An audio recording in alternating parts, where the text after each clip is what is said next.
भारतीय निर्वाचन आयोग ने गुरुवार शाम इलेक्टोरल बॉन्ड से जुड़ा डेटा जारी कर दिया है। स्टेट बैंक ऑफ इंडिया ने सुप्रीम कोर्ट के आदेश के बाद 12 मार्च को निर्वाचन आयोग को इलेक्टोरल बॉन्ड से जुड़ा डेटा दे दिया था। इस डेटा का विश्लेषण हो रहा है, लेकिन अभी तक मिली जानकारी के मुताबिक बीजेपी सबसे ज्यादा चंदा हासिल करने वाली पार्टी बनकर सामने आई है। यह जानकारी 12 अप्रैल 2019 से 11 जनवरी 2024 के बीच की है।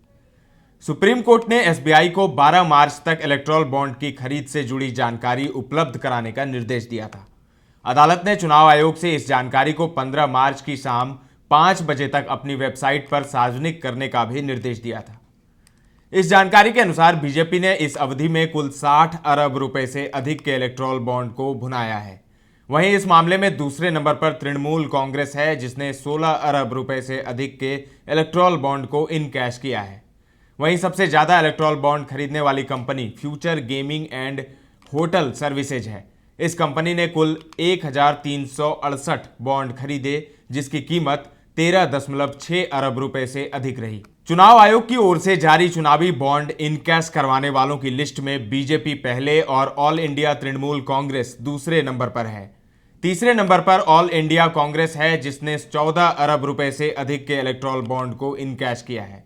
इसके बाद भारत राष्ट्र समिति ने 12 अरब रुपए और बीजू जनता दल ने 7 अरब रुपए से अधिक के इलेक्टोरल बॉन्ड को इनकैश किया है। इस मामले में 5वें और 6ठे नंबर पर दक्षिण भारत की पार्टियां डीएमके और वाईएसआर कांग्रेस युवा सेना रही।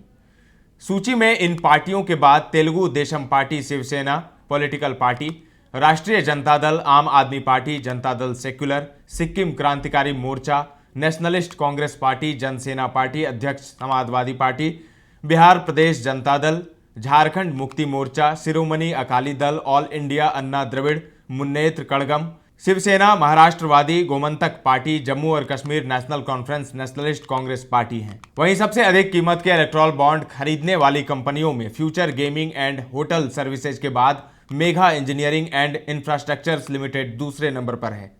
फ्यूचर गेमिंग ने कुल 1368 बॉन्ड खरीदे, जिनकी कीमत 1368 करोड़ रुपए थी। वहीं मेघा इंजीनियरिंग ने 966 करोड़ रुपए के कुल 966 बॉन्ड खरीदे।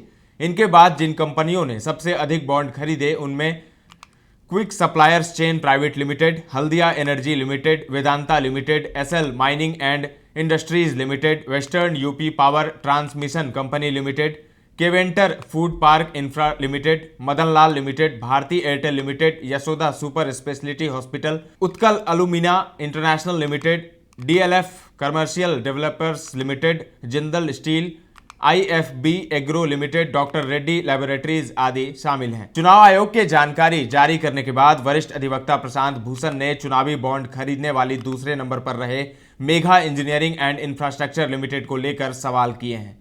प्रशांत भूषण ने ट्वीट में कहा है, 11 अप्रैल 2023 को मेघा इंजीनियरिंग ने 100 करोड़ के इलेक्टोरल बॉन्ड किसको दिए, लेकिन एक महीने के अंदर ही उसे बीजेपी की महाराष्ट्र सरकार से 14,400 करोड़ रुपए कॉन्ट्रैक्ट मिल जाता है। हालांकि एसबीआई ने इस जानकारी में बॉन्ड के नंबर छिपा लिए हैं, लेकिन फिर भी कुछ डोनर और पार्टियों के मिलान करके एक अनुमान लगाया जा सकता है।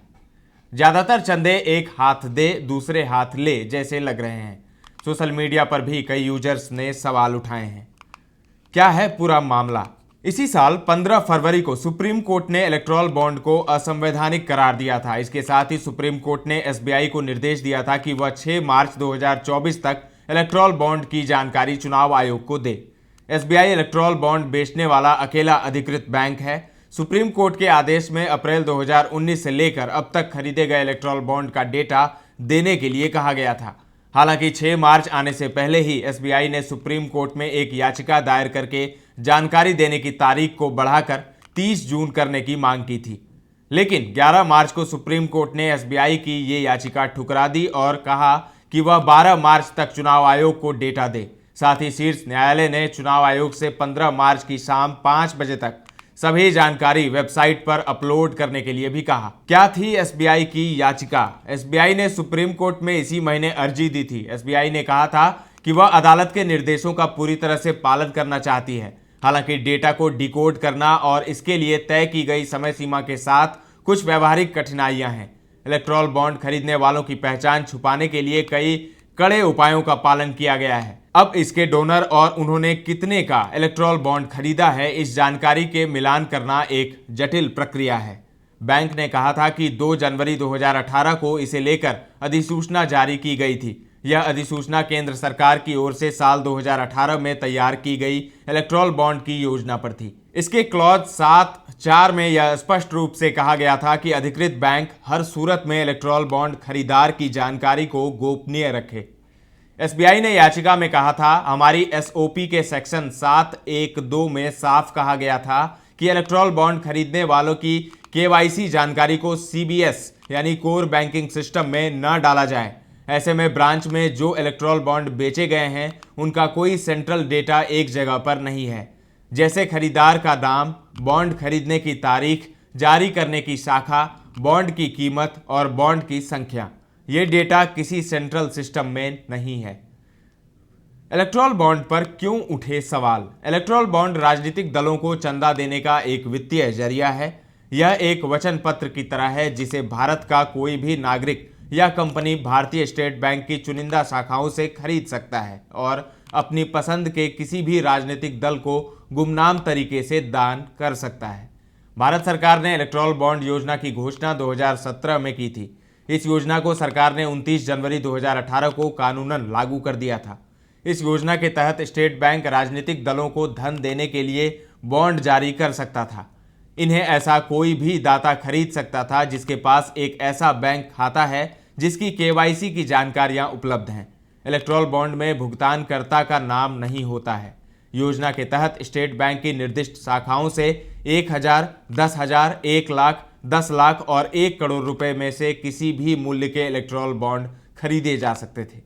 भारत सरकार ने इस योजना की शुरुआत करते हुए कहा था कि इलेक्ट्रॉल बॉन्ड देश में राजनीतिक फंडिंग की व्यवस्था को साफ कर देगा, लेकिन पिछले कुछ सालों में ये सवाल बार बार उठा कि इलेक्ट्रॉल बॉन्ड के जरिए चंदा देने वाले की पहचान गुप्त रखी गई है, इसीलिए इससे काले धन की आमद को बढ़ावा मिल सकता है। एक आलोचना यह भी है कि यह योजना बड़े कॉरपोरेट घरानों को उनकी पहचान बताए बिना पैसे दान करने में मदद करने के लिए बनाई गई थी। हालांकि अब सुप्रीम कोर्ट ने इसे असंवैधानिक बताकर रद्द कर दिया है।